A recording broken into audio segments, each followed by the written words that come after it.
This is 10 by 20 Costco fabric carport and how I anchored it from the wind. So first off, I had to build a retaining wall, which you can see, and then what I did was I put a piece of 2 by 6 under the length of it, and then I anchored to the 2 by 6, just putting these large screws in at an angle. But more importantly, this 1x4, I ran the 1x4 along the length of it, anchored that to those posts, the metal post, and then put cleats on it. So these cleats have all been treated with borates and painted at one point or another. So that anchors the bottom down, and then along the sides, that's 1-inch poly pipe that I cut in half to anchor down the edges. So that's basically the procedure I use. It's been holding up great. This is the second winter I've been out here. These buildings run around $300 right now. They seem to vary, I guess, seasonally. So anyway, let's take a look on the inside.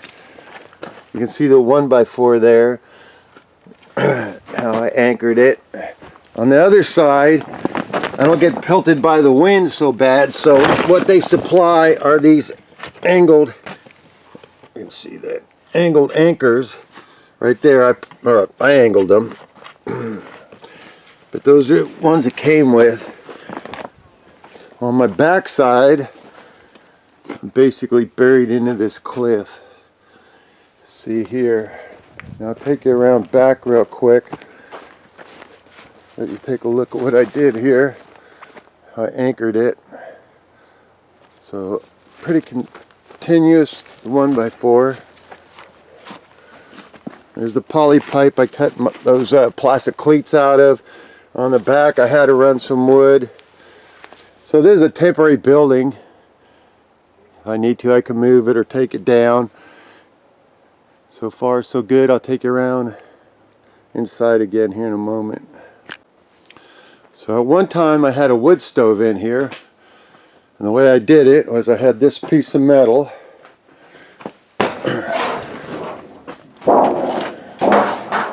you see where I cut a hole.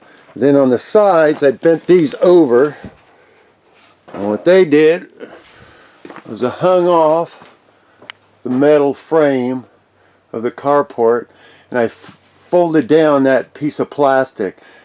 You can maybe see some holes in where I anchored it a little bit, but other than that I didn't damage the plastic when I put that in. And it allowed me to work out here and paint and build one of my model bug out bungalows. But once I was done with that, I took it out. I'm just using this for storage now, and it's been working great. I'll probably have to replace the cover in a year or two. It's already made through 1 year. I don't get it killed by the UV light too much, because I'm on the coast. I get a lot of fog, and then I'm shaded by these trees, so I might get 3 or 4 years out of this, I'm hoping. So anyway, that helps anyone with some information on how I've anchored it. And I've been through some major storms now, and it's just been holding up great. I think it's a good product for the price.